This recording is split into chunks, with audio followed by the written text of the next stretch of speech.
In 1826, workmen landed on a bare rock 7 miles off Ireland.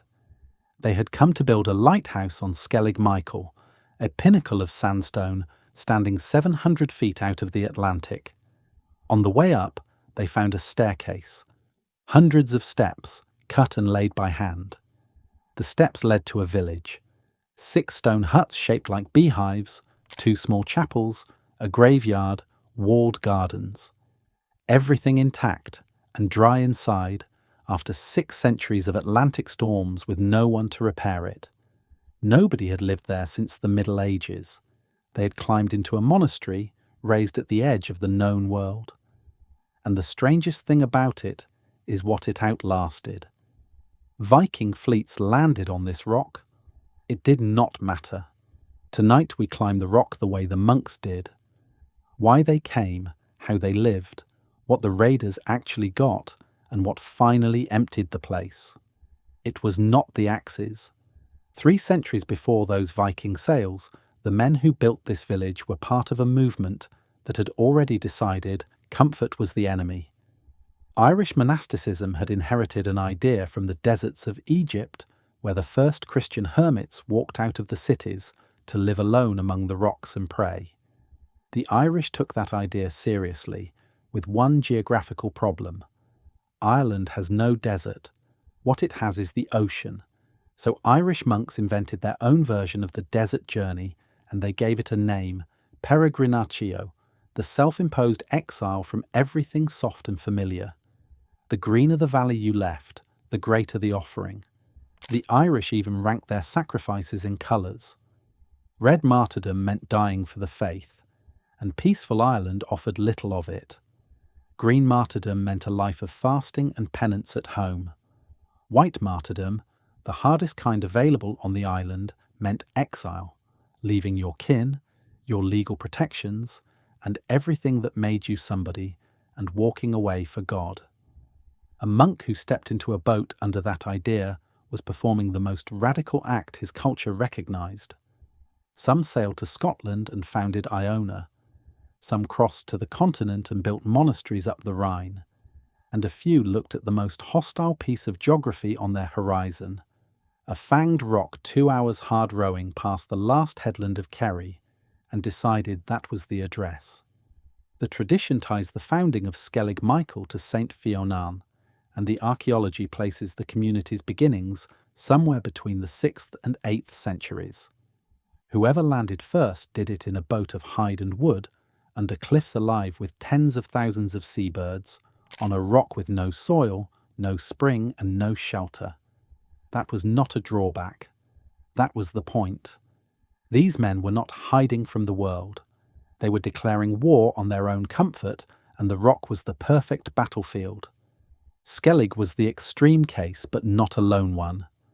Small beehive monasteries dotted the Irish west, on Church Island, on Illaun Tanig, off the Maghary coast, at Riasc, on the Dingle Peninsula, each a cluster of dome-shaped cells and a tiny oratory inside a dry stone wall. The huts themselves were nothing new. Farmers and hermits across Kerry raised the same corbelled domes on the mainland. Stone lapped over stone until the walls closed overhead, the same old trick this channel has covered before. What was new on the islands was the ambition. These were not huts. They were towns in miniature, planned and engineered for places where no town had any right to exist. Look at what the Skellig monks actually built, because the cells are the least of it. First, access. 3 separate stairways rise from 3 different landings, so that whatever the wind was doing, a boat had a chance of putting a man ashore somewhere. That is redundancy engineering, the same thinking that puts 2 engines on an aircraft, worked out by men in homespun robes reading the sea. The main flights alone run to more than 600 steps, and every one of them was levered, carried, and set by hand on gradients where a slip meant the water. Build a garden wall this summer and you will respect a single afternoon of that work. Second, ground. There is no flat land 700 feet up a sea crag, so the monks manufactured it, raising massive dry stone retaining walls on the cliff edge and packing the space behind them to make level terraces, platform by platform, like a vineyard hung over open water. Third, water. No spring rises at the monastery, and a community that drinks only rain dies in the first dry month. The monks cut channels into the bare rock faces above their terraces, and those channels herd rainwater into stone-lined cisterns. The system still collects water today. Fourth, soil. The gardens started as bare stone, so the monks built earth the way coastal farmers did, layering sand, seaweed, and whatever organic scrap the island produced until vegetables would take root in it. And only then the cells. 6 of them survive around a little paved courtyard, the largest big enough for several men, the smallest a single sleeping chamber. Inside, the dry stone walls step inward as they rise, and the builders left projecting stones for shelves and pegs, cupboard niches in the thickness of the walls, and sleeping platforms off the cold floor. The outer face of each dome sheds rain like feathers on a bird, and the inner rooms stay dry in a gale, which is why the lighthouse workmen found them sound after 6 empty centuries. The 2 oratories took more skill still, shaped like upturned boats, their long walls curving in to meet overhead. Stand back from that list, and the beehive cells stop looking like the achievement. The achievement is a complete life support system, assembled by hand, out of nothing but stone, rain, and weed, in a place mainland farmers would not graze a goat. Daily life ran on a simple arithmetic. About a dozen monks and an abbot, most historians reckon, lived in those 6 cells. The ocean paid their wages. Fish from the ledges, seal meat when it offered itself, and above all the birds. Skellig's neighbour rock, Little Skellig, holds one of the largest gannet colonies on Earth, and puffins burrow across the big island in their thousands. Eggs and young birds came off those cliffs in season, protein delivered annually to the doorstep, though collecting it meant working bare ledges over a fatal drop, the same harvest that killed men on seabird islands from Kerry to St Kilda. Feathers and oil from the same birds were worth trading when a boat did come. The gardens added vegetables. Rain filled the cisterns. Prayer filled the hours, 7 services a day, chanted into the wind in a chapel the size of an upturned boat. The year had its own tide. In the calm months, a curragh could cross from the mainland with news, salt, iron, and the occasional recruit, and the monks could send dried fish and feathers back. From autumn to spring, the ocean shut the door, and the community lived sealed inside its own stores and its own routine, a crew overwintering on a stone ship. It was brutally hard, and it worked. The community fed itself, buried its dead under carved slabs, trained its successors, and held its station through storms that closed the sea lane to the mainland for weeks at a stretch. For 200 years or so, the only enemies were weather and hunger, and the monks had built both of them into the budget. That quiet did not last. At the end of the 8th century, longships began working the Irish coast, and monasteries were their favourite stop. It was nothing personal. Irish monasteries were where the silver was, the shrines, the chalices, the gospel books in jewelled covers, all of it conveniently gathered by men who did not fight. The great houses like Iona and Glendalough burned again and again.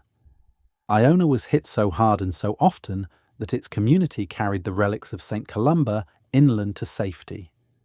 Against that background, a monastery on a bare rock in the shipping lane of the raiders' own route south looks like the most doomed address in Ireland. And in the early 820s, the fleets found Skellig. The annals record the raid with cold brevity. The heathens plundered Selec, they say, and carried off Etgal, the abbot. He died in their hands of hunger and thirst. The raiders had taken the one portable thing of value the rock possessed, its leader, presumably counting on ransom. There was no gold to load. There never had been. That failed ransom is the real answer to the title of this video, so weigh it properly. A raid is a business trip. Ships cruise, weeks at sea, all of it paid for by what comes home in the hold.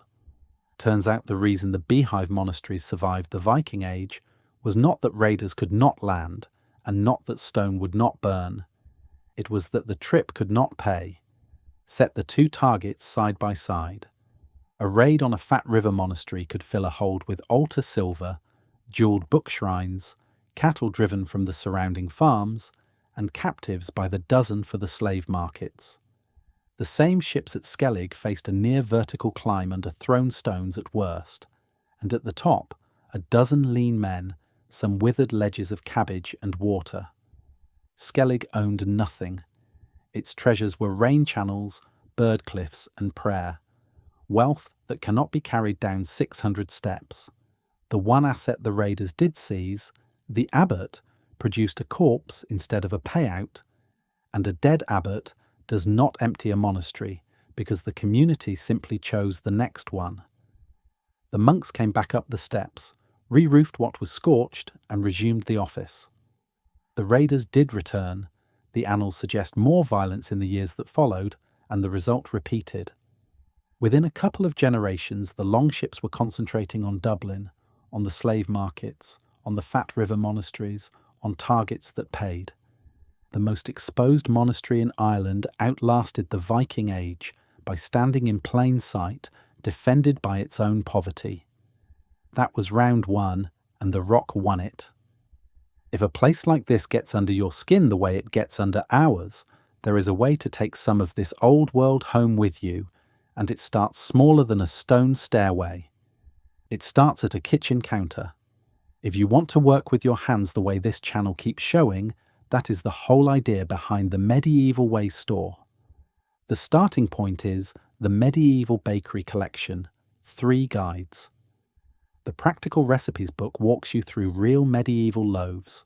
The Sourdough Manual is for raising and keeping a living leaven of your own, the old way. And the Sourcing Guide tells you where to find true heritage grain. History you can eat is still history. So the monastery had beaten the Atlantic and the longships both. But what one monk did next makes the whole village look soft. High on Skellig's second summit, the South Peak, archaeologists have traced a hermitage, a scatter of tiny terraces, a cell, an oratory perched on ledges above 700 feet of air, reachable only by a climb through a squeeze of rock that pilgrims later called the Needle's Eye. When the architectural historian Walter Horn surveyed it in the 20th century, his team needed climbing experience to reach and record the upper terraces at all, and he published the results under a title that says everything: The Forgotten Hermitage of Skellig Michael. There is a garden terrace up there smaller than a dining table. There is a basin cut to catch rain for one mouth. Someone looked at the most austere monastery in Europe and decided it was not austere enough. He moved up there alone, closer to the weather and further from the warm breath of other people, to pray above the reach of everything, which, looking back, was either incredibly brave or incredibly stupid, and the medieval answer was that it was holy. The hermitage is the whole philosophy of the Beehive monasteries pushed to its logical end. Hardship was not the price of the life. Hardship was the currency of it. The community even prospered enough around the turn of the millennium to add a proper church beside the old oratories, dedicated to Saint Michael, the archangel of high places and the warrior against darkness. That dedication gave the rock the name it carries today, and it tells you how the monks understood their home. You put Michael's name on a place where heaven and violence share an address. The thing that finally emptied the rock arrived without sails or smoke. It came as weather and as paperwork. From the 12th century, the North Atlantic began sliding toward the colder, stormier centuries that would later freeze rivers across Europe. And the sea lane to Skellig, never generous, grew meaner. A community that depended on a summer boat window could watch that window narrowing year by year. At the same time, the Irish Church was being reorganised from above. 12th century reform carved Ireland into dioceses and parishes, gathered its monks into continental orders, with rules written in warmer latitudes, and quietly retired the old island hermit tradition that had built the beehive cities. A monastery on a sea crag stopped being the spiritual frontier and started being an administrative inconvenience. By the 13th century, the Skellig community had withdrawn to a new priory at Skelligs on the mainland, in sight of their old rock, under the rule of St. Augustine. There was no last stand and no burning. The monks were reassigned. The annals, which had recorded the rock's abbots and its dead for centuries, simply stopped mentioning it, and silence in the annals is how an Irish monastery dies of natural causes. The Skellig's canons kept the old rock as a possession and a pilgrimage station, monks in sight of the crag their predecessors had bled to hold, now rowing out to it in fine weather like visitors. What the axes could not do in 200 years, a colder ocean and a church reorganisation did with a signature. The Vikings never took the stone city. The 13th century simply stopped funding it. The rock refused to be forgotten, though. For 500 years after the monks left, Skellig Michael stayed a pilgrimage, penitents crossing in open boats to climb the steps, squeeze through the needle's eye, and kiss a stone ledge over the drop, a devotion recorded into the 18th and 19th centuries. The lighthouse men of 1826 built their towers and their families lived out on the rock for generations, the first permanent residents since the abbots. Children were raised 700 feet over the Atlantic, on the same terraces that had fed the monks, and supply boats fought the same swells the curraghs had. When antiquarians began publishing accounts of the monastery in the 19th century, readers refused to believe the drawings were real. The state took the site into guardianship, and the dry stone village that had never known an architect became one of the most carefully watched ruins in Europe. In 1996, the monastery became a UNESCO World Heritage Site, one of the very few in Ireland. Then, in 2015, a film crew landed, and the most isolated address of the Middle Ages became Luke Skywalker's hideout on millions of screens. The state now caps visitors at around 180 a day in a short summer season, and the Atlantic still cancels boat after boat, guarding the place the way it always has. Skilled masons work the site in the calm months, resetting dry stone by the original method, because the only way to conserve a building like this is to keep practicing the craft that made it.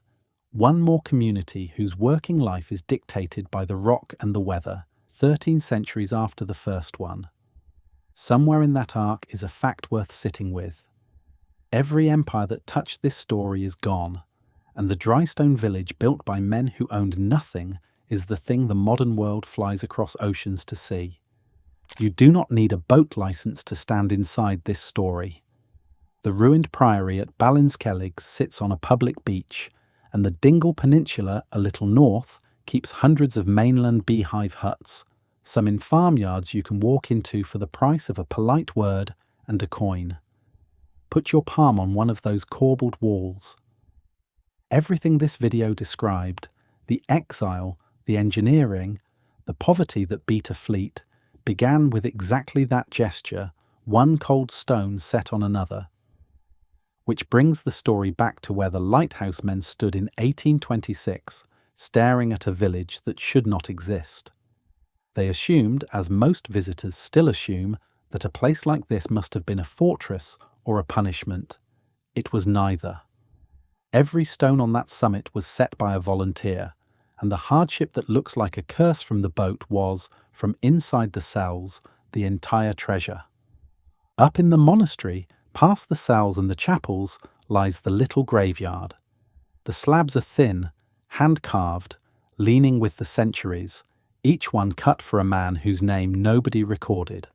They face east, toward the sunrise, the direction of resurrection, exactly as their owners arranged before dying 700 feet above the sea they had chosen over every comfort on earth. The Vikings came for treasure and found none. It was standing in rows in the graveyard the whole time. We dig up the world the old maps forgot. Subscribe for more. What holds you most, the rain cisterns, the failed ransom, or the hermit above the monastery?